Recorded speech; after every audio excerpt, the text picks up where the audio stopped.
Good morning. Good morning, ma'am. Good morning. Good morning, ma'am. Good morning. Good morning, ma'am. Good morning, ma'am. Morning. Good morning, ma'am. Good morning, ma'am. എവിടെയെങ്കിലും മഴ പെയ്യുന്നുണ്ടോ?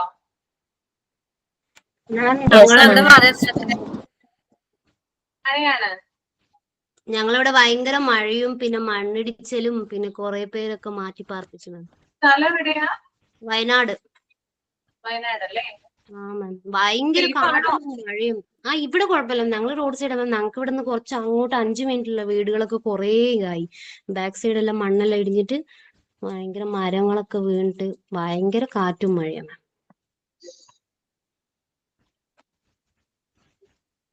പിന്നെ പുഴയിലൊക്കെ വെള്ളം നിറഞ്ഞ് ഇങ്ങനെ ഓരോ വീട് side തൊട്ടടുത്തല്ല മാം, അവരൊക്കെ എല്ലാം മാറ്റി ഇതാക്കി.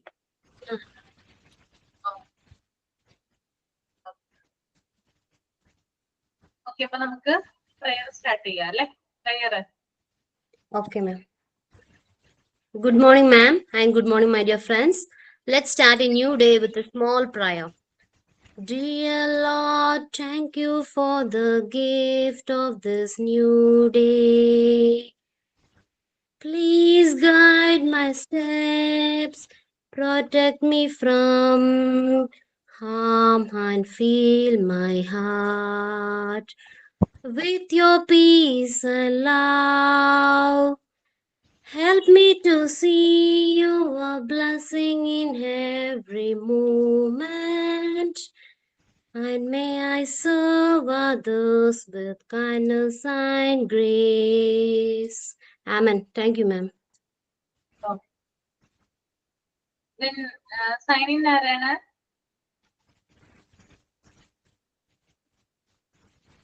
Sign in. Ma'am, ഞാനാ. Good morning, ma'am, and my dear friends. I am Jerusha. Today is 25th June 2025, a special day known as National Leon Day. National Leon Day, celebrated on June 25th, is a day for crafters and those who miss the winter holidays to start planning for Christmas, because Leon spelled backward is Noel. It's also a fun day to enjoy the summer sunshine and plan for exciting summer travel. Wishing everyone a joyful, creative, and meaningful day ahead. Thank you.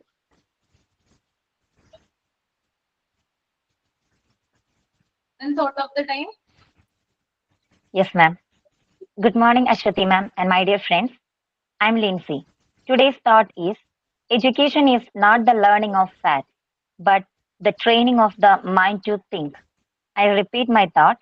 Education is not the learning of facts, but the training of the mind to think. Said by Albert Einstein. Thank you and have a nice day. Okay, അപ്പൊ നമുക്ക് തുടങ്ങാം അല്ലേ? അല്ല, വേറൊരു കാര്യം ചോദിക്കട്ടെ, നിങ്ങള് വർക്കുകളൊക്കെ ചെയ്യുന്നുണ്ടോ? അതായത് ക്രാഫ്റ്റ് വർക്കുകളും മറ്റൊക്കെ അതൊക്കെ ചെയ്യുന്നുണ്ടോ? ചെയ്യുന്നുണ്ട് അല്ലേ? എത്ര വരെയായി ചെയ്തത്? എന്തൊക്കെ ചെയ്തു? Sand paper letters, pink tower, പിന്നെ കളർ ബോക്സ്, Alphabet chart. പിന്നെ കളർ ടാബ്ലറ്റ് ചെയ്തു. Alphabet pencil tree. Button chart, picture card, reading card, colour reading card. Frames, ma'am. 8 frames. Okay. Teaching പ്രാക്ടീസിന് പോയി തുടങ്ങുമായിരിക്കും. ജൂലൈയിലാണോ പോകുന്നത്? പോകുന്നുണ്ട്. എത്ര പേരാണ് പോകുന്നത്? തീരുമാനമായോ? ഞാൻ പോകുന്നുണ്ട് മാം. ഞാനും പോകുന്നുണ്ട് മാം. ഞാൻ പോകുന്നുണ്ട് മാം.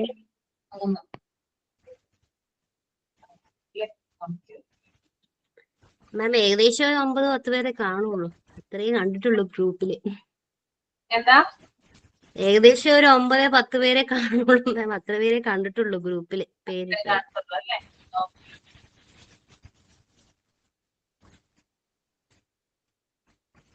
ടീച്ചിങ് പ്രാക്ടീസിന് പോയി വന്നതിന് ശേഷം എക്സ്പീരിയൻസ് ഷെയർ ചെയ്യണം കേട്ടോ തിരിച്ചു വരുമ്പോ.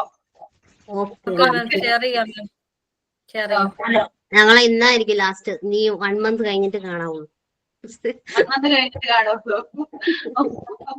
ഓക്കെ, എന്തായാലും നല്ല രീതിയിലൊക്കെ പെർഫോം ചെയ്യാം കേട്ടോ. അതായത് നിങ്ങൾ ടീച്ചിങ് എയ്ഡ്സ് ആയിട്ട് നിങ്ങൾ വർക്ക് ചെയ്തിട്ടുള്ള കാര്യങ്ങൾ കൊണ്ടുപോയിട്ടൊക്കെ കാണിക്കുക. ഓക്കെ, കുട്ടികളെ എങ്ങനെ കയ്യിലെടുക്കാം അല്ലെങ്കിൽ എങ്ങനെ നമ്മുടെ വരുതി ചേർക്കാന്ന് ചിന്തിക്കുക. ആ ഒരു രീതിയിൽ ട്രെയിൻ ചെയ്ത് പോവാട്ടോ. ഓക്കെ, ടീച്ചിങ് മാനുവൽ എന്തോ മാം അത് ചെയ്തോണ്ട് വരണമെന്ന് പറഞ്ഞായിരുന്നു. ടീച്ചിങ് മാനുവൽ ഇതിനകത്ത് നിർബന്ധമല്ലല്ലോ മോണ്ടിസോറിയില്. അല്ല നമ്മുടെ ഞങ്ങളുടെ ക്ലാസ് റൂമില് പോസ്റ്റ് ചെയ്തിട്ടുണ്ടല്ലോ മാം. അത് ആക്ച്വലി മിസ് ഞാൻ ഒരു കാര്യം ചോദിച്ചോട്ടെ, ഈ ടീച്ചിങ് മാനുവൽ എന്ന് ഉദ്ദേശിക്കുന്നത് ഈ നമ്മൾ ഈ ചെയ്ത വർക്കുകൾ അവിടെ എന്തൊക്കെയാണ് അവിടെ പഠിപ്പിച്ചത് അതിനെ കുറിച്ചല്ലേ എഴുതുന്നല്ലേ? അതെ അതെ അതെ അതെ. അത് അവർ ചോദിച്ചാൽ മാത്രമല്ല നമുക്ക് കൊടുക്കേണ്ടതുള്ളൂ. അങ്ങനെയാണ് എന്റെ ഒരു അറിവ്. എന്നോട് അവിടെ അവിടുന്ന് ചോദിച്ചു ടീച്ചിങ് മാനുവൽ ഉണ്ടോന്ന് ചോദിച്ചപ്പോ ഉണ്ടെന്ന് ഞാൻ പറഞ്ഞു. എന്നാണ് പറഞ്ഞത് അല്ലേ? എന്നോടും ചോദിച്ചിട്ടുണ്ടായിരുന്നു. അല്ലേ? എനിക്കിങ്ങനെ അറിവ് കിട്ടി എവിടുന്നാന്ന് വെച്ചാൽ എന്റെ അമ്മ ടീച്ചറായിരുന്നു, അമ്മയുടെ നിന്ന് കിട്ടിയതാണ്. ഞാനതാ ചോദിച്ചത്.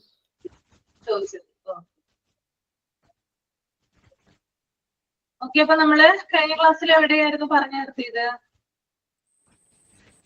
ഇനി സ്റ്റേജ് അറേഞ്ച്മെന്റ്സ് ആണ് ഇനി പറയാനുള്ളത് അല്ലേ? അതെ.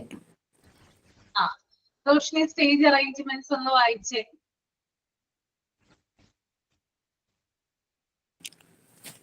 Stage arrangements. One of the few teachers taking this in charge should be responsible only for the mile arrangements. She should not move further up the stage. Others of the stage arrangement should take care of the decoration, seating arrangements, etc. If the screen is used, the teacher on each side of the screen should not move away till the end. Okay, എന്താ പറയുന്നതിനകത്ത്? ഇതിനകത്ത് stage സ്കൂളിൽ എന്തെങ്കിലും function ഒക്കെ നടക്കുമ്പോൾ stage arrangement ചെയ്യുന്നതിനുള്ള ഒരു റെസ്പോൺസിബിലിറ്റിയെ കുറിച്ചാണ് പറയുന്നത്. അപ്പോൾ അതൊരു ടീച്ചറിന് കൊടുക്കുമ്പോൾ അവര് അതിലുള്ള ഡെക്കറേഷനും സീറ്റിംഗ് അറേഞ്ച്മെന്റ്സും ഒക്കെ നോക്കേണ്ടതായിട്ടുണ്ട്. Screen used teacher on the side. അപ്പം സ്ക്രീൻ യൂസ് ചെയ്യുക എന്ന് പറഞ്ഞാൽ എന്താണ്? സ്ക്രീനിനകത്തൂടെ എല്ലാവരുടെയും മൂവ്മെന്റും ഒക്കെ നിരീക്ഷിക്കണമെന്നാണോ?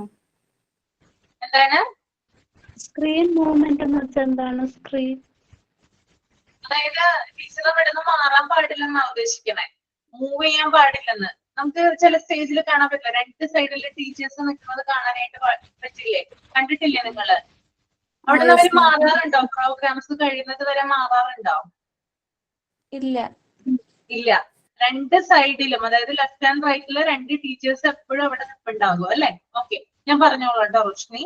അതായത് ചില ടീച്ചേഴ്സിന് സ്റ്റേജിന്റെ എന്താ പറയാ, സ്റ്റേജുമായി ബന്ധപ്പെട്ട കാര്യങ്ങൾ കൈകാര്യം ചെയ്യാനായിട്ട് റെസ്പോൺസിബിലിറ്റി കൊടുക്കാറുണ്ട്, ഉത്തരവാദിത്തങ്ങൾ കൊടുക്കാറുണ്ട്. അപ്പോൾ സ്റ്റേജുമായി ബന്ധപ്പെട്ട എല്ലാ കാര്യങ്ങളും ആ ടീച്ചേഴ്സിനായിട്ട് ചെയ്യാനുണ്ടാവുക. അതിനകത്ത് സ്റ്റേജ് ഡെക്കറേഷൻ വരാം. അതായത് ഇപ്പൊ എന്തെങ്കിലും ഫംഗ്ഷൻ ഒക്കെ വന്നു കഴിഞ്ഞാല് അത് അറേഞ്ച് ചെയ്യുന്നതിന് വേണ്ടിയിട്ട് സ്റ്റേജ് നമ്മൾ ഡെക്കറേറ്റ് ചെയ്യും അല്ലെ? തൊങ്ങലുകളും തോരണങ്ങളൊക്കെ ഉപയോഗിച്ച്, കാരണം നമുക്കറിയാം അലങ്കാരങ്ങളൊക്കെ ഉപയോഗിച്ചിട്ട് എന്ത് ചെയ്യാറുണ്ട്? ഡെക്കറേറ്റ് ചെയ്യാറുണ്ട്. അതുപോലെ തന്നെ സ്റ്റേജിൽ VIPസും അതുപോലെ തന്നെ സ്കൂളിലെ മറ്റ് ആളുകൾക്കും മാനേജ്മെന്റ് റെപ്രസെന്റേറ്റീവിനൊക്കെ ഇരിക്കുന്നതിന് വേണ്ടിയിട്ട് സീറ്റിംഗ് അറേഞ്ച്മെന്റ് ചെയ്യണം. അവർക്ക് ചെയേഴ്സ് എന്ത് ചെയ്യണം? കറക്റ്റ് ആയിട്ട് പൊസിഷനിൽ നമ്മൾ ഇട്ട് കൊടുക്കണം. അതുപോലെ തന്നെ ഒരു പ്രോഗ്രാം തുടങ്ങി അത് തീരുന്നത് വരെ, അതായത് സ്റ്റേജിലുള്ള ഏത് പ്രോഗ്രാം ആണെങ്കിലും ആ ഒരു പ്രോഗ്രാം കഴിയുന്നത് വരെ രണ്ട് സൈഡിലും ടീച്ചേഴ്സ് നിൽക്കണം. അത് കഴിയുന്നത് വരെ അവിടെ നിന്ന് മൂവ് ചെയ്യാനായിട്ട് പാടില്ല. ഇതൊക്കെ നിങ്ങൾ കാണുന്നതാണ് അല്ലെ? സ്റ്റേജിന്റെ കാര്യങ്ങളൊക്കെ. സ്റ്റേജ് കെട്ടുന്നവരൊക്കെ ചിലപ്പോൾ പുറത്തുനിന്ന് വന്നായിരിക്കാം കിട്ടുന്നത്, പക്ഷെ അതൊക്കെ ഡെക്കറേഷനും കാര്യങ്ങളൊക്കെ സ്കൂളിലുള്ളവർ തന്നെയാണ് കൂടുതലായിട്ട് ചെയ്യുക. അപ്പൊ അതിന് കുറച്ച് ടീച്ചർമാർക്ക് അതിന് റെസ്പോൺസിബിലിറ്റി കൊടുക്കാറുണ്ട്.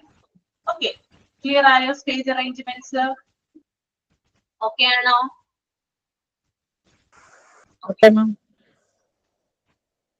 Next one, drinks and edible arrangement. Okay, ഒരാളൊന്ന് വായിച്ചേ. Okay, ma'am. ഞാൻ വായിക്കാം. Drinks and edible arrangement. The teachers of this charge should perform the work of purchasing, preparing, allocation, and cleaning the vessels. They should keep proper vouchers and hand over them to the principal. അതായത് സ്റ്റേജിൽ എന്തെങ്കിലും programme നടക്കുമ്പോൾ നമുക്ക് അവർക്ക് വേണ്ട കുടിക്കാനുള്ള വെള്ളം അല്ലെങ്കിൽ അതിൻ്റെ എന്തെങ്കിലും കാര്യങ്ങളൊക്കെ നമ്മൾ തന്നെ അത് പർച്ചേസ് ചെയ്യുകയും വേണം. അത് എങ്ങനെ വേണം കൊടുക്കേണ്ടത്, പ്രിപ്പയർ ചെയ്യുകയാണെങ്കിൽ അത് വെള്ളം പ്രിപ്പയർ ചെയ്യണം. അതുപോലെ തന്നെ അത് എങ്ങനെ പാത്രങ്ങളൊക്കെ അത് കഴിഞ്ഞിട്ട് ക്ലീൻ ചെയ്യേണ്ടതാണെങ്കിൽ ക്ലീൻ ചെയ്യണം. അതിൻ്റെ വേസ്റ്റ് എവിടെയാണ് ഇടേണ്ടത്, അങ്ങനെയുള്ള കാര്യങ്ങളെല്ലാം നോക്കണം. അത് ഡിസ്ട്രിബ്യൂട്ട് ചെയ്യുന്നതിനും കൂടെ ഉണ്ടെന്ന് തോന്നുന്നു അല്ലേ, അത് കൊടുക്കേണ്ടത് എങ്ങനെയാണ് ആ കാര്യങ്ങളും. പിന്നെ അതിന്റെ പ്രോപ്പർ ആയിട്ടുള്ള അത് മേടിച്ചതിന്റെ ലിസ്റ്റ്, അതിന്റെ വൗച്ചേഴ്സ് എല്ലാം പ്രിൻസിപ്പലിനെ കറക്റ്റ് ആയിട്ട് ഏൽപ്പിക്കുകയും വേണം. അതായത് ഈ നമ്മളൊരു ഫംഗ്ഷൻ നടക്കുമ്പോൾ അവിടെ ഇരിക്കുന്ന ആളുകൾക്കായാലും അല്ലെങ്കിൽ VIPs, അതായത് നമ്മള് ക്ഷണിച്ചു വരുത്തിയ അതിഥികൾക്കായാലും നമ്മള് എന്താണ് ഭക്ഷണങ്ങൾ കൊടുക്കുക അല്ലെ, ഫുഡ് ഐറ്റംസ് കൊടുക്കാറുണ്ട്. അതുപോലെ ഡ്രിങ്കിങ്ങിനുള്ള കാര്യങ്ങളൊക്കെ നമ്മൾ പ്രൊവൈഡ് ചെയ്യാറുണ്ട്. അപ്പൊ ഇത്തരത്തിലുള്ള കാര്യങ്ങൾ നമ്മൾ നൽകുമ്പോൾ അതിന് ചില സാധനങ്ങൾ ആവശ്യമാണ് അല്ലെ. ഇപ്പൊ ഗ്ലാസ് വേണം, അതുപോലെ പ്ലേറ്റ് വേണം, അങ്ങനെയുള്ള കുറച്ച് സാധനങ്ങളൊക്കെ ആവശ്യമാണ് അല്ലെ. പിന്നെ ടിഷ്യൂ വേണം. അപ്പോ ഇത്തരത്തിലുള്ള സാധനങ്ങൾ പർച്ചേസ് ചെയ്യുന്നത്, അതുമായി ബന്ധപ്പെട്ട കാര്യങ്ങൾ പ്രിപ്പയർ ചെയ്യുന്നത്, കൊടുക്കുന്നത്, അതുപോലെ കൊടുത്തു കഴിഞ്ഞാല് അത്തരത്തിലുള്ള പാത്രങ്ങളൊക്കെ ക്ലീൻ ചെയ്ത് വെക്കുന്നതൊക്കെ ടീച്ചേഴ്സിന്റെ ഡ്യൂട്ടി ആയിട്ട് വരാറുണ്ട്. പിന്നെ അത് മാത്രമല്ല, ഇത്തരത്തിലുള്ള കാര്യങ്ങൾ നമ്മൾ വാങ്ങിക്കുമ്പോൾ, ഷോപ്പിൽ നിന്ന് വാങ്ങിക്കുമ്പോൾ അതുമായി ബന്ധപ്പെട്ടിട്ടുള്ള ഒരു വൗച്ചർ നമ്മൾ എന്തെങ്കിലും സൂക്ഷിച്ചു വെച്ചിട്ടുണ്ടാവണം. അതായത് നമ്മൾ എത്ര രൂപ ചെലവാക്കി, എന്തൊക്കെ സാധനങ്ങൾ വാങ്ങി, അപ്പൊ അത്തരത്തിലുള്ള ഒരു ഇത് നമ്മൾ സൂക്ഷിക്കണം. മാത്രമല്ല അത് പ്രിൻസിപ്പളിനെ നമ്മൾ ഹാൻഡ് ഓവർ ചെയ്യുക വേണം. ഓക്കെ, അതാണ്. അതായത് സ്കൂളിൽ എന്തെങ്കിലും ഫംഗ്ഷൻ നടക്കുമ്പോൾ നമ്മൾ എന്തൊക്കെ കാര്യങ്ങളാണ് വാങ്ങിയത് ആ സ്റ്റേജിൽ, അല്ലെങ്കിൽ ആ ഒരു അതിഥികൾക്ക് കൊടുക്കാൻ വേണ്ടി, അല്ലെങ്കിൽ അവിടെയുള്ള ആളുകൾക്ക് കൊടുക്കാൻ വേണ്ടി നമ്മൾ എന്തെങ്കിലുമൊക്കെ സാധനങ്ങൾ വാങ്ങിയിട്ടുണ്ടാവും അല്ലെ. ഇപ്പൊ സ്നാക്ക് കൊടുക്കുന്നുണ്ടാവാം, ടീ കൊടുക്കുന്നുണ്ടാവാം. ഇതൊക്കെ ഇതിന്റെയൊക്കെ റെസ്പോൺസിബിലിറ്റി ടീച്ചേഴ്സിനെയാണ് ഏൽപ്പിക്കുന്നത്. Okay, next one peace keeping ആണ് കേട്ടോ. പീസ് കീപ്പിംഗ് എന്ന് പറഞ്ഞാൽ നിങ്ങൾക്ക് അറിയാലോ, സമാധാന പരിപാലനം അല്ലെ. അതൊന്നും ഒരാൾ വായിച്ചേ, പീസ് കീപ്പിംഗ്.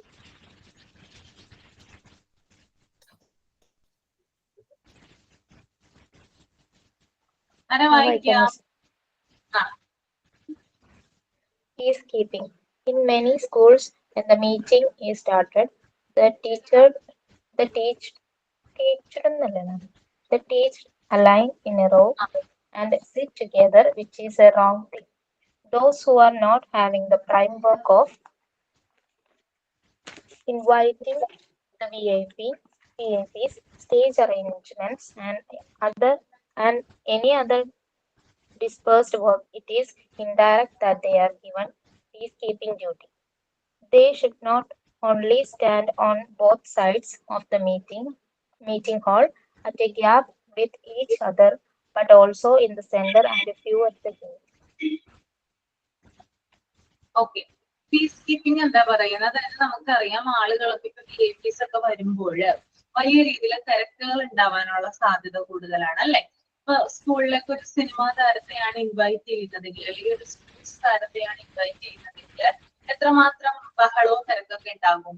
കുട്ടികളുണ്ട് അവിടെ, ഓക്കെ, പക്ഷെ അവര് ഭയങ്കരമായിട്ട് ക്രൗഡഡ് ആവില്ലേ ആ ഒരു സമയത്ത്? ശ്രദ്ധിച്ചിട്ടില്ലേ നിങ്ങൾ പഠിക്കുന്ന സമയത്താണെങ്കിലും ആരെങ്കിലും ഒരു VIP, ഒരു സിനിമാ താരം വന്നെന്ന് വിചാരിക്കാം, അയാളുടെ ചുറ്റും കൂടി നിന്ന് ചിലപ്പോ ഫോട്ടോ എടുക്കാനോ അല്ലെങ്കിൽ എന്തെങ്കിലും ഓട്ടോഗ്രാഫ് വാങ്ങാനോ അങ്ങനെയൊക്കെ നമ്മൾ ശ്രമിക്കും അല്ലെ. അപ്പോ അതെന്താണ്, ഒരു പീസ് കീപ്പിങ്ങിനെ പ്രിവെന്റ് ചെയ്യുന്നതാണ്. അതായത് അവിടെ ഒരു സമാധാന പരിപാലനം ഉണ്ടാവില്ല. കാരണം ആളുകളെ നമുക്ക് നിയന്ത്രിക്കാൻ പറ്റില്ല. ഭയങ്കരമായിട്ടുള്ള ആവേശത്തോടു കൂടിയൊക്കെ ആയിരിക്കും. നമ്മുടെ ഫോർ എക്സാമ്പിൾ പറയുകയാണെങ്കിൽ നമ്മുടെ പുഷ്പ 2 ഇറങ്ങിയല്ലോ, ആ സമയത്ത് അത് കാണുന്നതിന് വേണ്ടിയിട്ട് തിയേറ്ററിൽ ഭയങ്കര തിരക്കായിരുന്നു. അതിനിടയിൽ ഒരു സ്ക്രീൻ അടിക്കുകയുണ്ടായി. നിങ്ങൾ വാർത്ത കേട്ടിട്ടുണ്ടാവില്ലേ? ഉണ്ടായിരുന്നു, വാർത്ത കേട്ടിട്ടുണ്ട് അല്ലെ. ഓക്കെ, അവിടെ എന്താ പറയാ, പീസ് കീപ്പിംഗ് ശരിയായ രീതിയിൽ വർക്ക് ആയിട്ടില്ല. കാരണം വേണ്ട രീതിയിലുള്ള ആളുകളെ അവിടെ വിന്യസിച്ചിട്ടുണ്ടായിരുന്നില്ല അല്ലെ. റെസ്പോൺസിബിലിറ്റി കൊടുത്തിട്ടുണ്ടായില്ല, കാരണം തിരക്ക് നിയന്ത്രിക്കുന്നതിന് വേണ്ടിയിട്ട്. അപ്പൊ ഇത്തരത്തിലുള്ള പല അപകടങ്ങളും ഉണ്ടാവാതിരിക്കാനായിട്ട്, അതായത് ഇങ്ങനെയുള്ള ആളുകളൊക്കെ കാണുമ്പോൾ ആളുകൾക്ക് ആവേശമാണ് കൂടുക അല്ലെ. എത്രയും പെട്ടെന്ന് അവരുടെ അടുത്ത് ചെല്ലാനും അവരുടെ അടുത്ത് നിന്നൊരു ഫോട്ടോ എടുക്കാനും ഭയങ്കരമായിട്ടുള്ള ആവേശമായിരിക്കും ഉണ്ടാവുക. അപ്പോ ഇത്തരത്തിലുള്ള കാര്യങ്ങൾ പ്രിവെന്റ് ചെയ്യുന്നതിന് വേണ്ടി, അല്ലെങ്കിൽ തടയുന്നതിന് വേണ്ടിയിട്ടൊക്കെ എന്താണ് ഈ കൂട്ടം കൂടി, ഇപ്പൊ സ്റ്റുഡൻസ് ആയാലും അല്ലെങ്കിൽ കോളേജിൽ പഠിക്കുന്ന കുട്ടികളായാലും ഒക്കെ ഇങ്ങനെയുള്ള കാര്യങ്ങൾ ഉണ്ടാവാൻ ഇടയുള്ള സാധ്യതയുണ്ട്. അപ്പൊ അത്തരത്തിലുള്ള കാര്യങ്ങൾ തടയുന്നതിന് വേണ്ടിയിട്ട് കുറച്ച് ടീച്ചേഴ്സിനെ സെലക്ട് ചെയ്തിട്ട് അതായത് ഈ സമാധാനപരമായ ആളുകളെ നിയന്ത്രിച്ചു നിർത്താനായിട്ട് അവർക്ക് ഡ്യൂട്ടി കൊടുക്കുക എന്നുള്ളതാണ് ആ ഒരു പാരാഗ്രാഫിൽ പറയുന്നത് കേട്ടോ. ഓക്കെ, ഇപ്പൊ ഗേറ്റിനടുത്തായാലും ഇപ്പോ സ്കൂൾ കോമ്പൗണ്ടിനകത്തേക്ക് VIP വരുവാണ്, ഫോർ എക്സാമ്പിൾ നമ്മുടെ മോഹൻലാല് വരികയാണെന്ന് വിചാരിക്കാം. ആ സമയമാകുമ്പോൾ സ്കൂളിലുള്ള അല്ലെങ്കിൽ ആ കോളേജിലുള്ള ധാരാളം സ്റ്റുഡൻസ് ആ ഗേറ്റിന്റെ അവിടെ പോയി തങ്ങി കൂട്ടി നിൽക്കാനായിട്ട് എന്താണ് സാധ്യതയുണ്ട് നല്ല ഷുവറാണ്, ചെന്ന് നിൽക്കുവര് അല്ലെ, ഭയങ്കരമായിട്ട് ആവേശമായിരിക്കും. അപ്പൊ ഇത്തരത്തില് ഉണ്ടാകുമ്പോൾ അവിടെ ഒരു 5-6 പേരെ ഡ്യൂട്ടിക്ക് ഇട്ട് കഴിഞ്ഞാൽ ആളുകളെ നിയന്ത്രിക്കാനായിട്ട് സാധിക്കും. ഓക്കെ, അതാണ് അവിടെ പറയുന്നത് കേട്ടോ. നെക്സ്റ്റ് വൺ ഗേറ്റ് ഡ്യൂട്ടി ആണ് കേട്ടോ. ഗേറ്റ് ഡ്യൂട്ടി ആരാണ് വായിക്കുക? ഞാൻ വായിക്കാം മാം. Gate duty. It is the police statement that the entry classrooms, urinals, toilets, and other weak spots, the chance for the crime are there to take place. So 3 or 4 the teachers are allotted the gate attending work. They should go round the school including urinals and lavatories and check the students once in half an hour. 1 or 2 should ever be at the gate. Okay, എന്താ പറയുന്നേ? Explain ചെയ്യാവോ? അത് urinals, toilets, class റൂമുകളുടെ front ഭാഗങ്ങള്, അവിടെയൊക്കെ പിന്നെ അതുപോലെ കുറ്റകൃത്യങ്ങൾ നടക്കാൻ chance ഉള്ള സ്പോട്ടുകൾ, വല്ല ഗ്രൗണ്ടോ അങ്ങനെയുള്ള സ്ഥലങ്ങളിലൊക്കെ 3-4 ടീച്ചേഴ്സിനെയൊക്കെ അവിടെ അതിന് വേണ്ടിയിട്ടുള്ള വർക്കിന് വേണ്ടിയിട്ട് 3-4 ടീച്ചർമാരെ നിയമിക്കണം. പിന്നെ ഓരോ അരമണിക്കൂറിൽ കൂടുമ്പോഴും സ്റ്റുഡൻസ് ഒക്കെ അവിടെ നിൽക്കണ്ടോ, എന്തെങ്കിലും ചെയ്യണുണ്ടോ എന്നൊക്കെ ചെക്ക് ചെയ്യാനായിട്ട് ടീച്ചേഴ്സ് അവിടെ ഉണ്ടായിരിക്കണം. ഗേറ്റിന്റെ അവിടെയും, ഫ്രണ്ടിലെ ഗേറ്റിന്റെ അവിടെയും അതുപോലെ ഈ ഫംഗ്ഷൻ ഒക്കെ നടക്കുന്ന ദിവസങ്ങളിൽ പ്രത്യേകിച്ച് ശ്രദ്ധ ഉണ്ടാവാനായിട്ട് ടീച്ചേഴ്സ് അവിടെ ഉണ്ടായിരിക്കണം. ഓക്കെ, അതായത് പോലീസ് സ്റ്റേറ്റ്മെന്റ് പ്രകാരം, അതായത് പോലീസ് പറയുന്ന ഒരു കണക്കനുസരിച്ച് സ്കൂളുകളിൽ ഏറ്റവും കൂടുതൽ കുറ്റകൃത്യങ്ങൾ നടക്കുന്ന ഏരിയ എന്ന് പറയുന്നത് യൂറിനൽസ്, അതുപോലെ തന്നെ ടോയ്ലറ്റ്സ്, അതുപോലെ തന്നെ സ്കൂളിന്റെ മറ്റ് വീക്ക് സ്പോട്സുകൾ, അതായത് എന്താ പറയാ, ഇപ്പോ അധികം ആരും ചെല്ലാത്ത ഏരിയകളൊക്കെ ഉണ്ടാവില്ലേ, അതായത് അടഞ്ഞു കിടക്കുന്ന പല ഷെഡുകളും കാര്യങ്ങളും, അതുപോലെ തന്നെ അധികം ആരാലും ശ്രദ്ധിക്കപ്പെടാത്ത ചില ഏരിയകൾ സ്കൂളുകളിൽ ഉണ്ടാവാം. ഇവിടെയൊക്കെയാണ് കൂടുതലായിട്ട് കുറ്റകൃത്യങ്ങൾ നടക്കുക. അതായത് കുട്ടികളിൽ തന്നെ കുറ്റവാളികൾ ഉണ്ടെന്ന് നമുക്കറിയാം അല്ലെ. അതായത് അവര് കുഞ്ഞുങ്ങളിൽ തന്നെ ചിലവര് കുറ്റകൃത്യം ചെയ്യുന്നവരുണ്ട്. അപ്പോ സ്കൂളുകളിൽ ഇത്തരം ഏരിയകളിലാണ് കൂടുതലായിട്ട് ചെറിയ കുറ്റകൃത്യങ്ങൾ ചെയ്യാനായിട്ട് സാധ്യത കൂടുതലുള്ളത്. അതുകൊണ്ട് തന്നെ ഒരു 3 അല്ലെങ്കിൽ 4 ടീച്ചറിനെ എന്ത് ചെയ്യണം, അതായത് ഇതിനു വേണ്ടിയിട്ട് നിയമിക്കണം. ഓക്കെ, അതായത് എൻട്രൻസ് പോയിന്റിൽ തന്നെ നമുക്കറിയാലോ, അതായത് ഗേറ്റിന്റെ അവിടെ തന്നെ കൂടുതൽ ടീച്ചേഴ്സ് ഉണ്ടെങ്കിൽ കുട്ടികളെ കറക്റ്റ് വാച്ച് ചെയ്യാനും അവരെ ശരിയായി കടത്തി വിടാനും ഒക്കെ എന്താണ് ഹെൽപ്പ് ചെയ്യും. അപ്പൊ അതുകൊണ്ട് തന്നെ ഇതിനു വേണ്ടിയിട്ട് ആ സ്കൂളിലെ ഓരോ കാര്യങ്ങളും, അതായത് ഇങ്ങനെയുള്ള കുറ്റകൃത്യങ്ങൾ തടയാൻ വേണ്ടിയിട്ട് ഒരു 3-4 ടീച്ചറെ എങ്കിലും എന്ത് ചെയ്യണം, സ്കൂളിൽ അപ്പോയിന്റ് ചെയ്യണം. അപ്പോയിന്റ് ചെയ്യണം നല്ല ഡ്യൂട്ടിക്കരണം. അതുപോലെ തന്നെ ഇത്തരത്തിലുള്ള ഇടങ്ങൾ, അതായത് വീക്ക് ആയിട്ടുള്ള ഏരിയകള്, അതുപോലെ തന്നെ യൂറിനൽസ്, അതുപോലെ ടോയ്ലറ്റുകൾ, ഇവിടെയൊക്കെ എന്ത് ചെയ്യണം, ഒരു അരമണിക്കൂർ കൂടുമ്പോൾ തന്നെ അല്ലെങ്കിൽ ആ ഒരു ഇടവേളകളിൽ ചില സമയത്ത്, അതായത് മണിക്കൂർ ഇടവിട്ട് അവിടെ എന്ത് ചെയ്തിരിക്കണം, പരിശോധനകൾ നടത്തിയിരിക്കണം. എന്തെങ്കിലും ക്രൈംസ് അവിടെ നടക്കുന്നുണ്ട്. ക്രൈം എന്ന് പറഞ്ഞാൽ വലിയ രീതിയിലുള്ള കുറ്റങ്ങളല്ല പറയുന്നത്, ചെറിയ രീതിയിലുള്ള കുറ്റങ്ങളെ നമുക്ക് ക്രൈം എന്ന് പറയാം, കുട്ടികൾ ചെയ്യുന്നത്. ഓക്കെ, അപ്പോ ഇത്തരത്തില് ഉള്ള ചെക്കിങ്ങുകൾ അല്ലെങ്കിൽ പരിശോധനകൾ ടീച്ചേഴ്സ് നടത്തിയിരിക്കണം. അതിനുവേണ്ടി ടീച്ചേഴ്സിനെ ഡ്യൂട്ടിക്ക് ഇറങ്ങണമെന്നാണ് പറയുന്നത്. പിന്നെ അതുപോലെ തന്നെ ഗേറ്റിന്റെ അവിടെയും ടീച്ചർമാർ ഉണ്ടായിരിക്കണം കുട്ടികളെ വാച്ച് ചെയ്യുന്നതിന് വേണ്ടി. ഓക്കെ, നമുക്കറിയാം, അതായത് ഗേറ്റിന്റെ അവിടെ ചെന്ന് കഴിയുമ്പോൾ പറയാൻ പറ്റും ഒരു വരുന്ന ഒരു എന്താ പറയാ രീതി, അല്ലെങ്കിൽ എങ്ങനെയാണ് അവന്റെ ആ ഒരു നടന്നു വരുന്ന രീതി, അവൻ എവിടേക്കാണ് ഇപ്പോ സ്കൂളിന്റെ ഗേറ്റിന്റെ അവിടെ വന്നിട്ട് പെട്ടെന്ന്, അല്ലെങ്കിൽ ഗേറ്റിനുള്ളിലേക്ക് പ്രവേശിച്ച് ക്ലാസ് റൂമിൽ ചെന്ന് ബാഗ് വെച്ചിട്ട് പെട്ടെന്ന് തന്നെ കുട്ടി ഗേറ്റിന് പുറത്തേക്ക് പോവാണ്, ഒരു ഷോപ്പിൽ പോയിട്ട് എന്തോ വാങ്ങിച്ചിട്ട് വരുന്നു. അങ്ങനെയൊക്കെ കാണുമ്പോൾ സ്വാഭാവികമായിട്ടും അവിടെ ചെക്കിങ് നടക്കും അല്ലെ.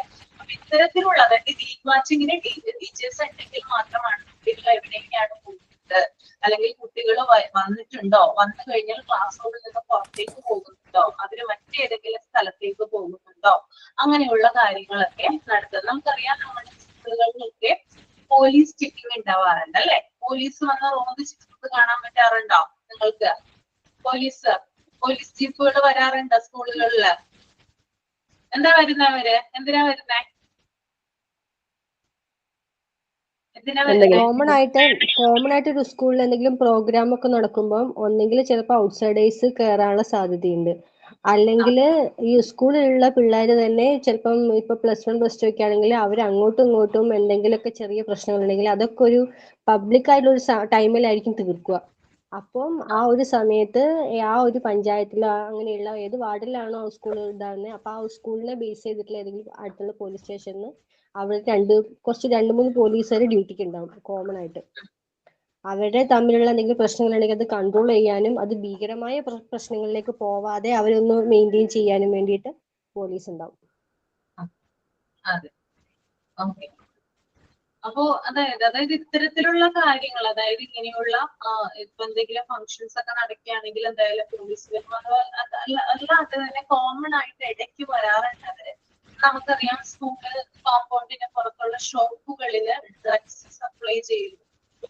അതായത് കൂടുതലായിട്ട്, അതായത് നമ്മുടെ കേരളത്തിൽ കൂടുതലായിട്ടും കണ്ടുവരുന്ന ഒരു ടെൻഡൻസിയാണ്. ഇപ്പൊ എനിക്ക് തോന്നുന്നു അതിന് കുറച്ച് കുറവ് വന്നിട്ടുണ്ടെന്ന് തോന്നുന്നു. എന്നിരുന്നാലും ഒരുവിധം മുമ്പൊക്കെ ഈ ഒരു വാർത്ത കൂടുതലായിട്ട് കേട്ടിട്ടുണ്ടായിരുന്നു. അപ്പോ അവര്, അതായത് കുട്ടികള് സ്കൂള് വിട്ട് കഴിയുമ്പോഴാണ്, ആ ഒരു സമയത്താണ് അവര് വരുന്നത്, പോലീസ് ജീപ്പ് വരുന്നത്. എന്നിട്ട് കുട്ടികളെ എങ്ങോട്ട് പോകുന്നു, ഏതൊക്കെ ഷോപ്പുകളാണ് പോകുന്നത്, അങ്ങനെയുള്ള കറക്റ്റ് ആയിട്ടുള്ള ഒബ്സർവേഷൻ അവര് നടത്താറുണ്ട്. അപ്പൊ ഈ ഡ്രഗ്സുമായി ബന്ധപ്പെട്ടുള്ള കാര്യങ്ങൾ, അല്ലെങ്കിൽ അതുമായി ബന്ധപ്പെട്ടിട്ടുള്ള അന്വേഷണം കുട്ടികളെ ഒബ്സർവ് ചെയ്യുന്നതിന് വേണ്ടിയിട്ട് പോലീസ് ചെക്കിങ് വരാറുണ്ട് കേട്ടോ. ഓക്കെ. പിന്നെ അതുപോലെ തന്നെ ഇലക്ഷൻ സമയത്ത് വരാറുണ്ട്. ഓക്കെ, അത് ശരിയാണ്, ഇലക്ഷൻ സമയത്ത് വരാറുണ്ട്. പിന്നെ ഇങ്ങനെയുള്ള ചെക്കിങ്ങുകളുമായിട്ട് വരാറുണ്ട്. കുട്ടികൾക്ക് വലിയ +2 അല്ലെങ്കിൽ 10th പഠിക്കുന്ന കുട്ടികളൊക്കെ, അവരെയൊക്കെയാണ് കൂടുതലായിട്ട് വാച്ച് ചെയ്യുക. ഓക്കെ. അതുപോലെ തന്നെ ബസ് സ്റ്റാൻഡ്, നിങ്ങളുടെയൊക്കെ അവിടെ ഉണ്ടോന്ന് അറിയില്ല, ഞങ്ങളുടെ ഇവിടെ ഈ ഏരിയയില് സ്കൂൾ വിടുന്ന സമയത്ത് ഒരു 4-4:30 ആവുമ്പോൾ ബസ് സ്റ്റാൻഡ് പരിസരത്ത് പോലീസ് ജീപ്പ് വന്ന് നിൽക്കും. പറഞ്ഞോളൂ. ഞങ്ങള് പഠിക്കുന്ന സമയത്ത് ബസ് കയറുന്നിടത്ത് പോലീസ് വന്നിട്ടുണ്ടായിരുന്നു. അല്ലെ. ഇത് ബസ് സ്റ്റാൻഡിന്റെ പരിസരം, അതായത് ഉള്ളേരിയ ഉണ്ട് കുറച്ച്. ബസ് സ്റ്റാൻഡിന്റെ ഇവിടെ കുറച്ച് ഉള്ളിലായിട്ട് ആരും ശ്രദ്ധിക്കപ്പെടാത്തൊരു ഏരിയ ഉണ്ട്. അവിടേക്ക് ആയിരിക്കും വന്ന് നിൽക്കുക. അത് മഫ്തിയിലായിരിക്കും വരുന്നത്. അതായത് നമുക്ക് പെട്ടെന്ന് തിരിച്ചറിയാൻ പറ്റില്ല. അപ്പൊ എന്തൊക്കെയാണ് കുഞ്ഞുങ്ങൾ ഉപയോഗിക്കുന്നത്, കുട്ടികൾ എന്തൊക്കെയാണ് ഉപയോഗിക്കുന്നത്, എന്തൊക്കെ വാങ്ങിച്ച് കഴിക്കുന്ന, അങ്ങനെയുള്ള കാര്യങ്ങൾ ചെക്ക് ചെയ്യാൻ വേണ്ടിയിട്ടാണ്. ഒരു കാണാൻ പറ്റും. മിക്കപ്പോഴും ബസ് സ്റ്റാൻഡിൽ ചെന്ന് കഴിഞ്ഞാല് ഈ ആ ഒരു സമയത്ത് ഒരു 4 തുടങ്ങി 4:30 വരെയുള്ള സമയത്ത് അവിടെ ജീപ്പ് മസ്റ്റ് ആയിട്ട് ഉണ്ടാവും. ചെക്ക് ചെയ്യുന്നതിന് വേണ്ടിയിട്ടാണ് കേട്ടോ. ഇത്തരത്തിലുള്ള കുറ്റകൃത്യങ്ങൾ തടയുന്നതിന് വേണ്ടിയിട്ടാണ് ഇത്തരത്തിലുള്ള പോലീസ് ചെക്കിങ് വരുന്നത്. പിന്നെ അവരുടെ സ്റ്റേറ്റ്മെന്റ് അനുസരിച്ചിട്ടാണ് ഏറ്റവും കൂടുതൽ കൊലപാതകം അല്ലെങ്കിൽ മർദ്ദന അറ്റംപ്റ്റ്, അല്ലെങ്കിൽ കുറ്റകൃത്യങ്ങള് കുറ്റകൃത്യങ്ങള് നടക്കുന്നത് ഈ ഒരു പ്ലേസിലാണെന്ന് പറയപ്പെടുന്നത് കേട്ടോ. ഓക്കെ, ഇത്രയും ഉള്ളൂ കേട്ടോ. മനസ്സിലായോ നിങ്ങൾക്ക്? ഓക്കെയാണ്.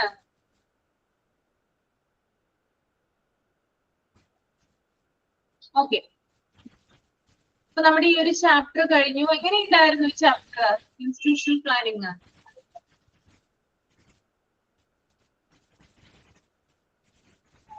എളുപ്പമാണോ ചാപ്റ്റർ?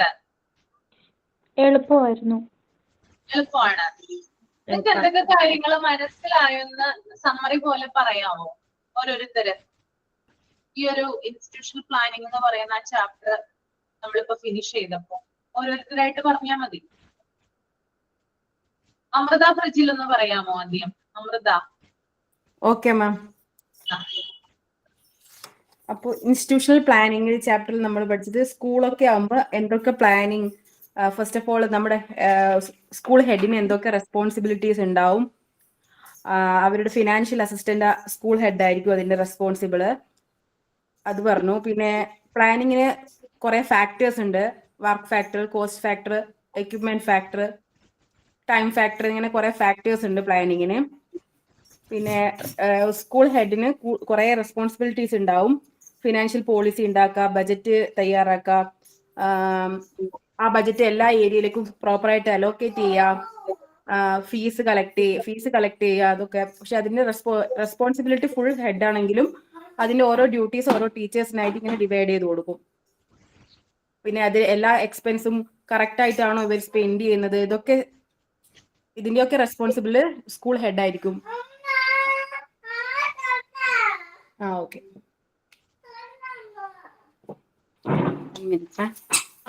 പിന്നെ ഡിഫറെന്റ് കൈൻഡ്സ് ഓഫ് ഫീസ് ഉണ്ടാവും. ഫസ്റ്റ് വൺ ഓപ്പണിംഗ് ഫീസ് ആണ്. Opening fees. Second one tuition fees, exam fees, uniform fees, tour, function and programme fees, അങ്ങനെ. പിന്നെ ഡിഫറെന്റ് കൈൻഡ്സ് ഓഫ് ടൂർ ഉണ്ടാവും. ജനറൽ ടൂർ അഥവാ ലോങ് ടൂർസ്, പിന്നെ local tour, Russian kind of tour, teacher tour, അങ്ങനെ. ഇനി ഓരോ ടീച്ചേഴ്സിനും ഓരോ duties ഉണ്ടാവും. ഫസ്റ്റ് വൺ ആണ്, ഇപ്പോൾ എന്തെങ്കിലും ഒരു ഫംഗ്ഷൻസ് വരുമ്പോൾ VIPസിനൊക്കെ ഇൻവൈറ്റ് ചെയ്യാൻ വേണ്ടിയിട്ട് കുറച്ച് ടീച്ചേഴ്സിനെ അപ്പോയിന്റ് ചെയ്യും. അതാണ് അറേഞ്ചിങ് ദ VIPs. അതിന് കുറച്ച് ടീച്ചേഴ്സ് ഉണ്ടാവും. Second one stage arrangement, then drinks and edible arrangements, then peace keeping, then gate duty. ഇനി ആരാ പറയുന്നേ? നന്നായിരുന്നു കേട്ടോ. ഇനി ആരാ പറയുന്നേ? നിങ്ങൾക്കൊരു ചാപ്റ്റർ എത്രമാത്രം നിങ്ങളുടെ ഉള്ളിലേക്ക് എത്തിയെന്ന് അറിയാൻ വേണ്ടിയിട്ടാണ് ചോദിക്കുന്നത്.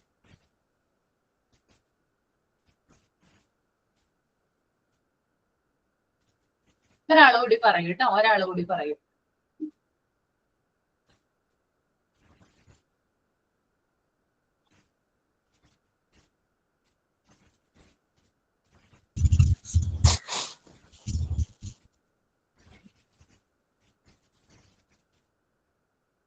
ഗ്രീഷ്മ പറയുന്നുണ്ടോ? ഗ്രീഷ്മ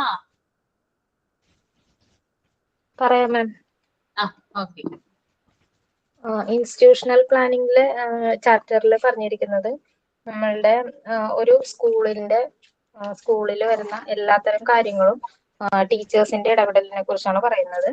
അതില് ഫാക്ടേഴ്സ് എന്ന് പറഞ്ഞാൽ അതില് 3 ഫാക്ടേഴ്സ് ഉണ്ട്. Work factor, cost factor and equipment factor. Work factor എന്ന് പറഞ്ഞു കഴിഞ്ഞാല് work factor, staff factor, cost factor, time factor, equipment factor, അങ്ങനെ 5 തരത്തിലുള്ള ഫാക്ടേഴ്സ് അതിലുണ്ട്.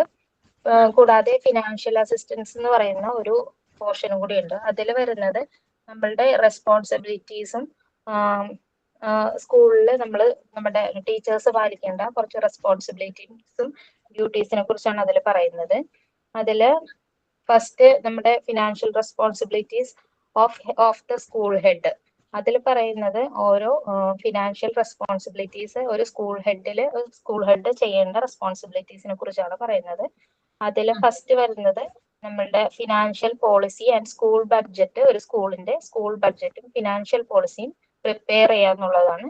അത് കഴിഞ്ഞ് സൂപ്പർവൈസ് ചെയ്യണം. അതായത് സ്കൂൾ ബഡ്ജറ്റും അതുപോലെ തന്നെ ഫിനാൻഷ്യൽ റെഗുലേഷൻസും ലോജിസ്റ്റിക്സ് എല്ലാം അടിസ്ഥാനമാക്കിയിട്ട് അത് വേണ്ട വിധത്തിൽ കൈകാര്യം ചെയ്യാനായിട്ട്, ബഡ്ജറ്റ് വേണ്ട വിധത്തിൽ കൈകാര്യം ചെയ്യാനായിട്ട് സൂപ്പർവൈസ് ചെയ്യണം. അതിനുശേഷം tuition fees, caution deposit, exam fees, uniform fees, അങ്ങനെയുള്ള ഫീസുകളെല്ലാം നമ്മൾ കളക്ട് ചെയ്യും. അതിനുശേഷം അതിനു വേണ്ടിയിട്ടുള്ള റെക്കോർഡ്സ് എല്ലാം നമ്മൾ ടീച്ചേഴ്സ് ആണെങ്കിൽ കീപ്പ് ചെയ്യണം. അതിനു വേണ്ടിയിട്ട് ടീച്ചേഴ്സും സ്റ്റാഫും മറ്റുള്ള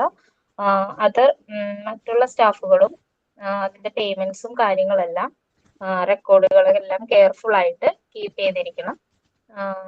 അതിനു വേണ്ടിയിട്ട് ഒരു പ്രോപ്പർ ആയിട്ടുള്ള അക്കൗണ്ടിങ് സിസ്റ്റം തന്നെ അതിന് മെയിൻറ്റെയിൻ ചെയ്തിരിക്കണം. പിന്നീട് പറയുന്നത് ഓരോ ഫീസിനെ കുറിച്ചാണ് അതിൽ എക്സ്പ്ലെയിൻ ചെയ്യുന്നത്.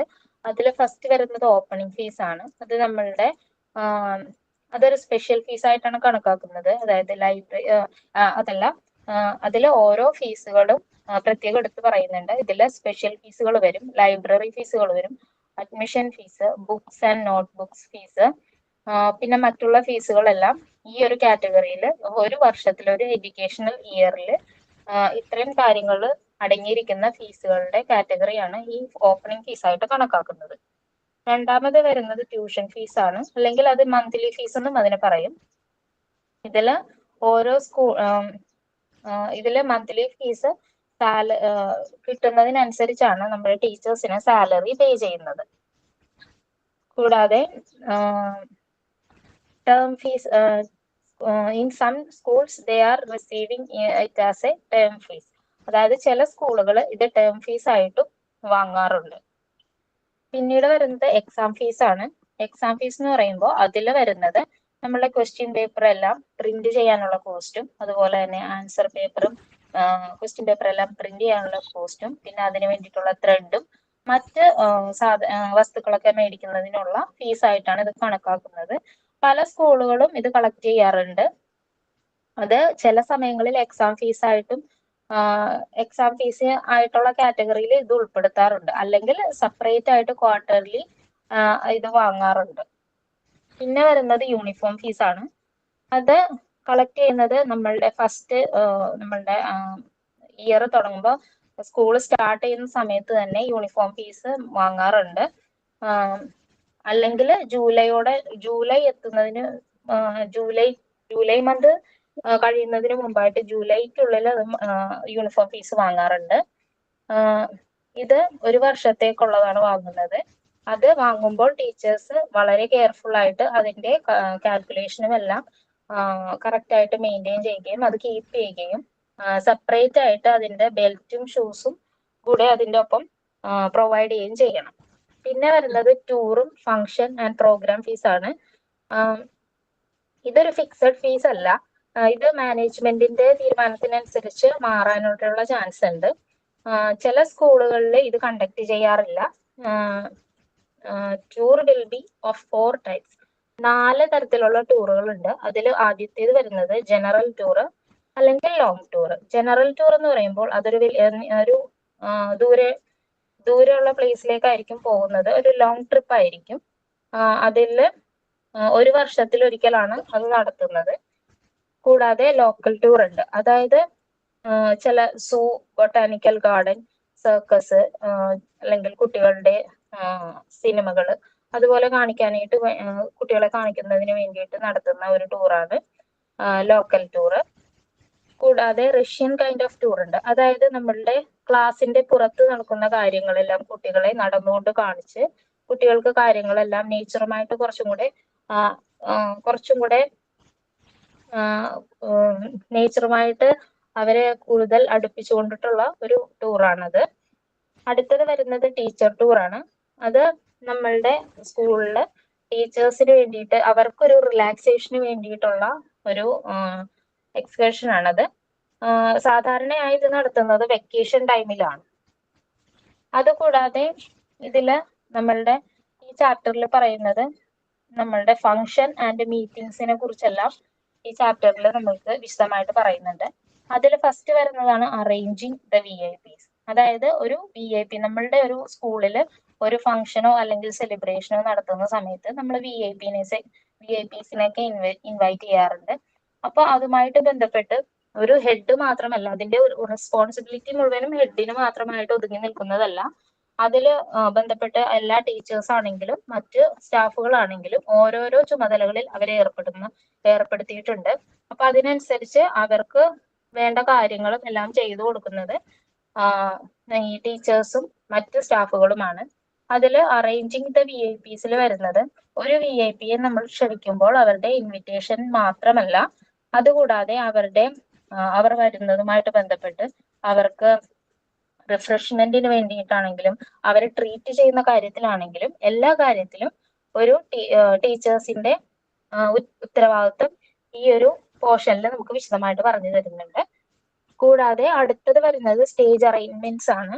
സ്റ്റേജ് അറേഞ്ച്മെന്റ്സ് എന്ന് പറഞ്ഞു കഴിഞ്ഞാൽ അതിൽ നമ്മളുടെ സ്റ്റേജിന്റെ ഡെക്കറേഷനും അതിന്റെ സീറ്റിംഗ് അറേഞ്ച്മെന്റ്സും തുടങ്ങിയ കാര്യങ്ങളെല്ലാം ശ്രദ്ധിക്കേണ്ടതുണ്ട്. ഇതിൽ ഒരു ടീച്ചർ ആ ഒരു പ്രോഗ്രാം സ്റ്റാർട്ട് ചെയ്തത് മുതൽ എൻഡ് ചെയ്യുന്നത് വരെ 2 വശങ്ങളിലായിട്ട് അവര് ആ പ്രോഗ്രാം വാച്ച് ചെയ്യുകയും അതിനനുസരിച്ച് കുട്ടികളെയും അവിടെയുള്ളവരെയും ശ്രദ്ധിക്കുകയും വേണം. കൂടാതെ ഡ്രിങ്ക്സ് ആൻഡ് എഡിബിൾ അറേഞ്ച്മെന്റ്സിൽ വരുന്നത് ഒരു പ്രോഗ്രാം നടക്കുന്ന സമയത്ത് അവർക്ക് വേണ്ട, അതായത് VIPസിനാണെങ്കിലും മറ്റു ഉള്ള ടീച്ചേഴ്സിനാണെങ്കിലും എല്ലാവർക്കും വേണ്ട, നമ്മൾ കുടിക്കാനാണെങ്കിലും ചില കേസുകളിൽ നമ്മൾ ബിസ്ക്കറ്റുകൾ വാങ്ങാറുണ്ട്. അപ്പൊ അതിന്റെ പർച്ചേസിങ്ങും അതിന്റെ ക്ലീനിങ്ങും അവർ കഴിച്ചു കഴിഞ്ഞ് പോകുമ്പോൾ അവിടെ ഉണ്ടാവുന്ന ക്ലീനിങ് പർപ്പസും കാര്യങ്ങളെല്ലാം പ്രോപ്പറായിട്ട് ടീച്ചേഴ്സ് നോക്കിയിരിക്കണം. അതുപോലെ തന്നെ അതിന്റെ വൗച്ചേഴ്സും റെസീപ്റ്റും കാര്യങ്ങളെല്ലാം പ്രിൻസിപ്പളിനെ ഹാൻഡ് ഓവർ ചെയ്യുകയും വേണം.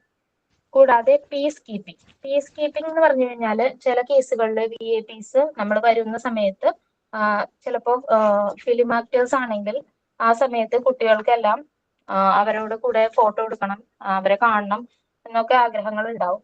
ആ സമയത്ത് ഉണ്ടാകുന്ന അപകടങ്ങൾ ഒഴിവാക്കാൻ വേണ്ടിയിട്ടാണ് ഈ ഒരു പീസ് കീപ്പിംഗ് എന്നതുകൊണ്ട് ഉദ്ദേശിക്കുന്നത്.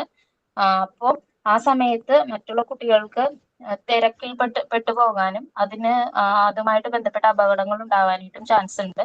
അപ്പൊ അതെല്ലാം ഒഴിവാക്കാൻ വേണ്ടിയിട്ട്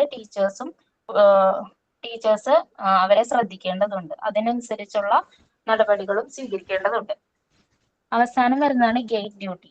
ഇതിൽ വരുന്നത് ചില ഇന്റർവെൽസിലും, അതായത് ഒരു പ്രോഗ്രാം നടക്കുന്ന സമയത്ത് പല ഇന്റർവെൽസ് വരാറുണ്ട്. അപ്പൊ അതിനനുസരിച്ച് കുട്ടികൾ മാറുന്നതിനനുസരിച്ച് അവരിലേക്ക് ഒരു ശ്രദ്ധ പോകേണ്ടത് അത്യാവശ്യമാണ്. കാരണം urinal and toilets other weak സ്പോട്സുകൾ ഉണ്ടാവും.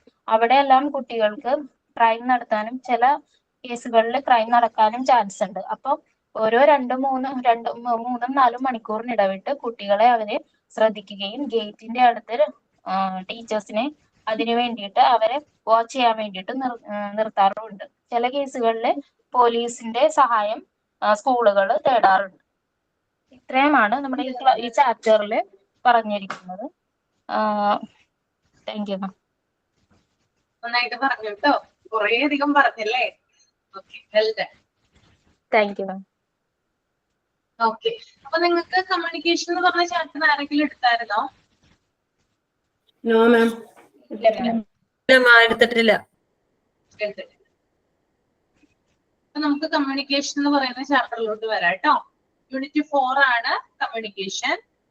ആദ്യം ആ ഒരു ഇൻട്രൊഡക്ഷൻ നിങ്ങളൊന്ന് വായിക്കാം, മൈൻഡിൽ റീഡ് ചെയ്യാം. എല്ലാവരും തന്നെ സമാധാനപരമായിട്ട് വായിക്കുക കേട്ടോ. ഓക്കെ, വായിച്ചതിന് ശേഷം ഓരോരുത്തരും സമ്മ് ചെയ്യാം.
ഓക്കെ, വായിച്ചു.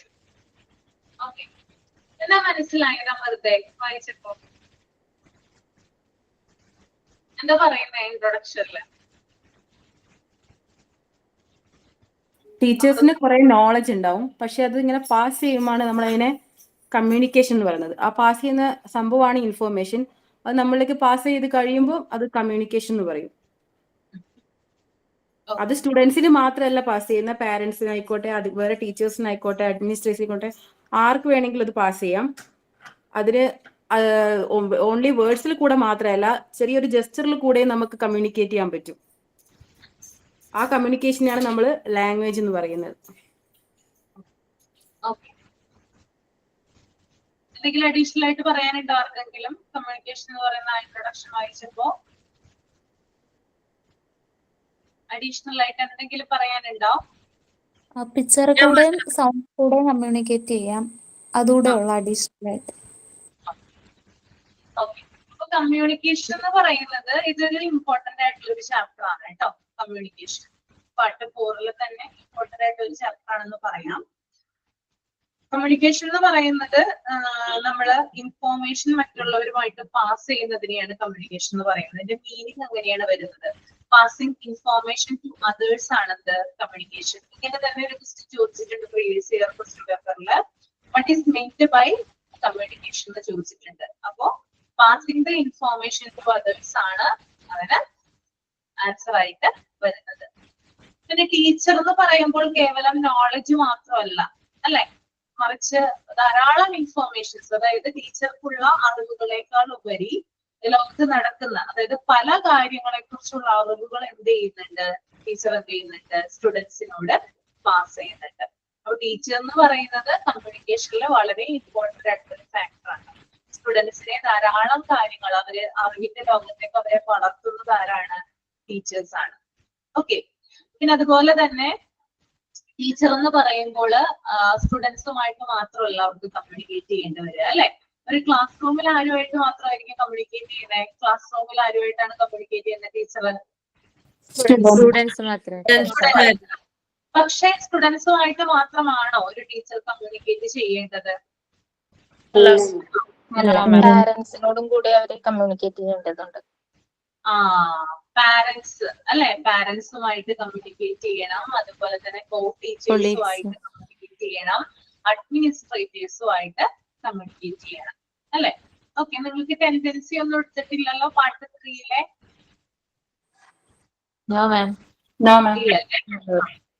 ഓക്കെ, അപ്പൊ നമ്മുടെ കമ്മ്യൂണിക്കേഷൻ പറയുമ്പോൾ 3 പ്രധാനപ്പെട്ട കാര്യങ്ങൾ പറയാനുണ്ട്. ഒരു പേഴ്സൺ എങ്ങനെയാണ് മറ്റൊരാളുമായിട്ട് കമ്മ്യൂണിക്കേറ്റ് ചെയ്യുന്നത്? 3 വിധത്തിലുള്ള ആളുകളുണ്ട്, വ്യക്തികൾ. ഒന്നെന്ന് പറയുന്നത് ഇൻട്രോവേർട്ട് ആണ്. നിങ്ങൾക്ക് കേട്ടിട്ടുണ്ടാവാം, നിങ്ങൾ പലരും ചിലപ്പോൾ ഇൻട്രോവേർട്ട് ആയിരിക്കാം. 2 എക്സ്ട്രോവേർട്ട് ആണ്. 3ാമത്തെ വിഭാഗമാണ് ആംബിവേർട്ട് എന്ന് പറയുന്നത്. Extrovert, introvert, ambivert. ഇതിനകത്ത് ടീച്ചർ ഏത് കാറ്റഗറിയിലാണ് പെടുന്നത്? Extrovert.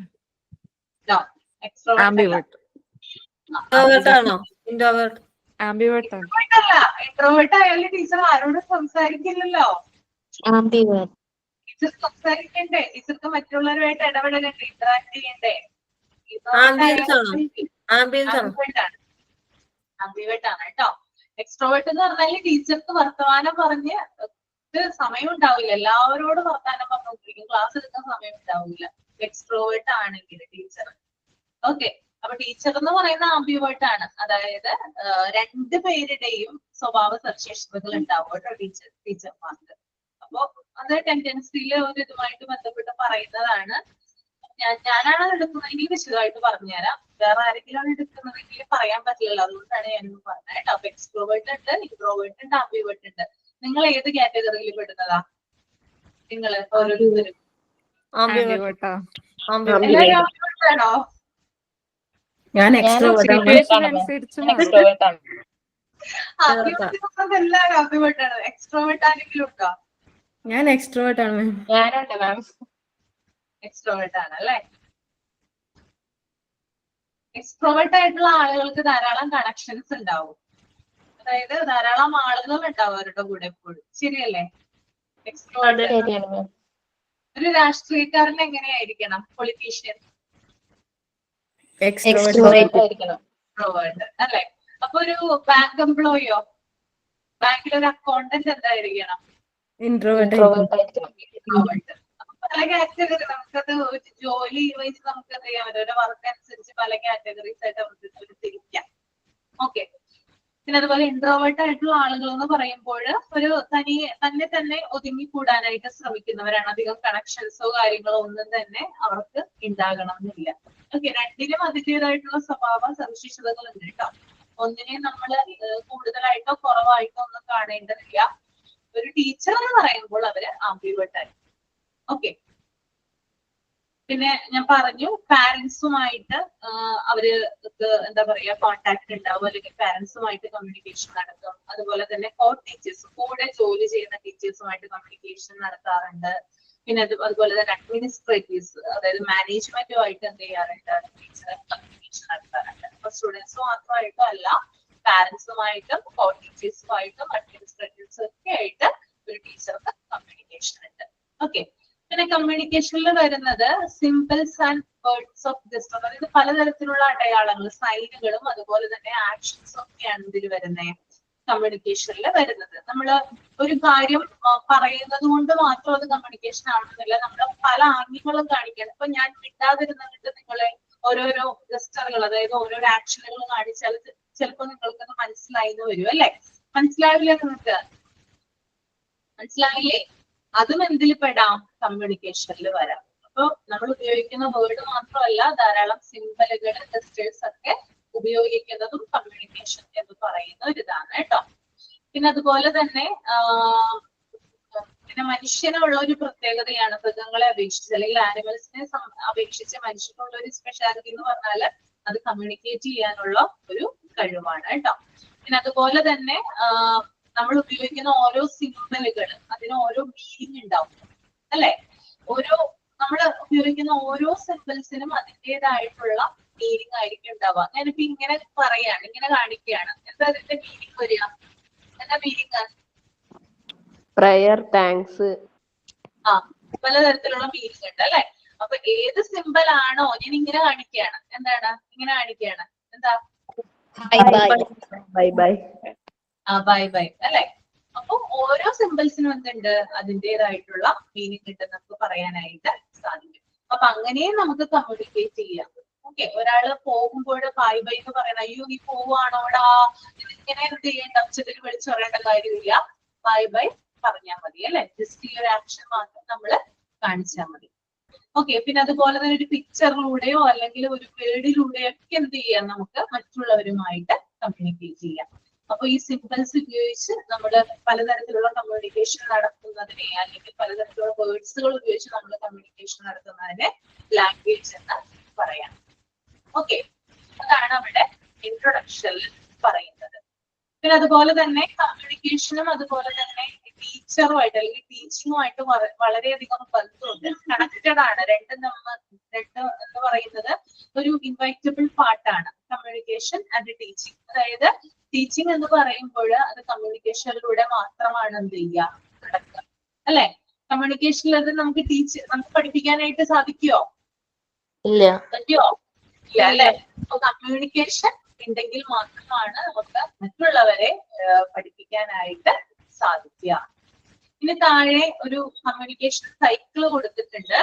Communication cycle can be explained with the Shannon weaver model. അതായത് ഒരു കമ്മ്യൂണിക്കേഷൻ സൈക്കിൾ ഇവിടെ കൊടുത്തിട്ടുണ്ട്. നിങ്ങളൊരു പിക്ചർ കാണുന്നില്ലേ? കാണുന്നുണ്ട് അല്ലെ? ഇത് എക്സ്പ്ലെയിൻ ചെയ്തിരിക്കുന്നത് ഷാനോൺ വീവർ, അതായത് ഷാനോൺ വീവർ മോഡൽ എന്നാണ് ഇതിനെ പറയാ. ഈ ഷാനോൺ വീവർ എന്ന് പറയുന്നത് 2 പേരാണ് കേട്ടോ, ഒരാളല്ല, 2 പേരാണ്. 1948, അതായത് 1948 cloud Shannon and Warren weaver എന്ന് പറയുന്ന 2 ആളുകൾ ചേർന്ന് ഈ ഒരു കമ്മ്യൂണിക്കേഷൻ തിയറി രൂപീകരിച്ചത്. ഓക്കെ, അപ്പൊ നിങ്ങളൊന്ന് എഴുതി എടുത്തോളൂ കേട്ടോ, അത് ഇമ്പോർട്ടന്റ് ആണ്.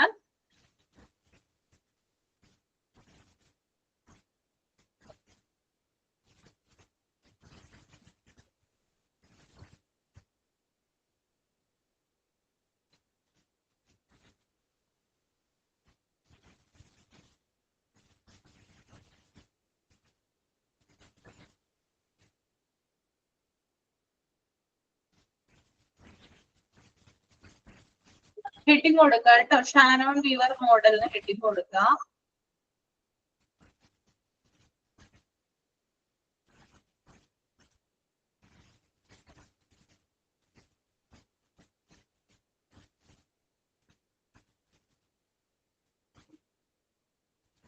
The Shannon-Weaver model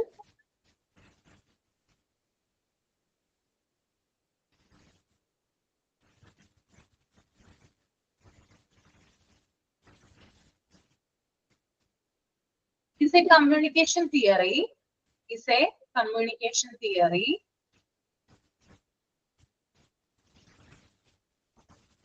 Developed in 1948.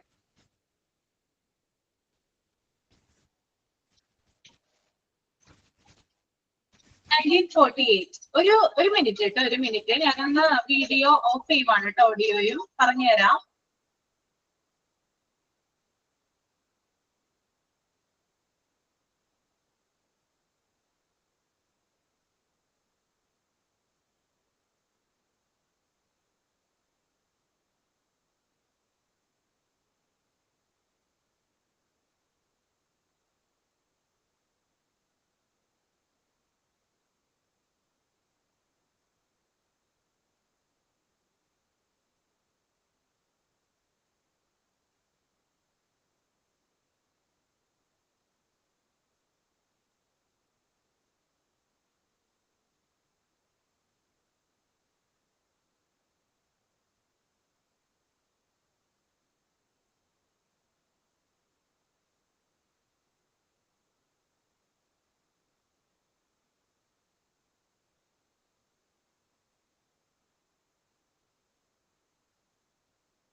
ഇവിടെ വരെ എഴുതി കമ്മ്യൂണിക്കേഷൻ തിയറി ആണോ? കമ്മ്യൂണിക്കേഷൻ തിയറി പറഞ്ഞുകൊണ്ടിരിക്കുന്നു ma'am. Sharon developer model developed in 1948 by Shannon-Weaver and Claude Shannon and എങ്ങനെ മാം? Claude Shannon, CLAUDE.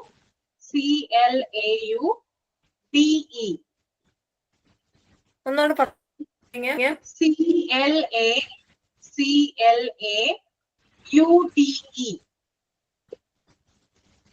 Shannon, SHANNON. And Warren Weaver. Claude Shannon and Warren Weaver. WARREN. Warren Weaver. Okay. Shannon-Weaver model is a communication theory developed in 1948 by Claude Shannon and Warren Weaver. Okay. എഴുതിയോ? Okay. അപ്പോ ഇത് ഈ ഒരു diagram അല്ലെങ്കിൽ ഈ ഒരു പിക്ചറിനെ കുറിച്ച് ഞാൻ നെക്സ്റ്റ് ക്ലാസ്സിൽ ഡീറ്റെയിൽ ആയിട്ട് പറഞ്ഞുതരാം കേട്ടോ. ഓക്കെ, നമുക്കിപ്പോ സൈൻ ഔട്ട് ചെയ്യാം. ആരാണ് സൈൻ ഔട്ട് ചെയ്യുന്നേ?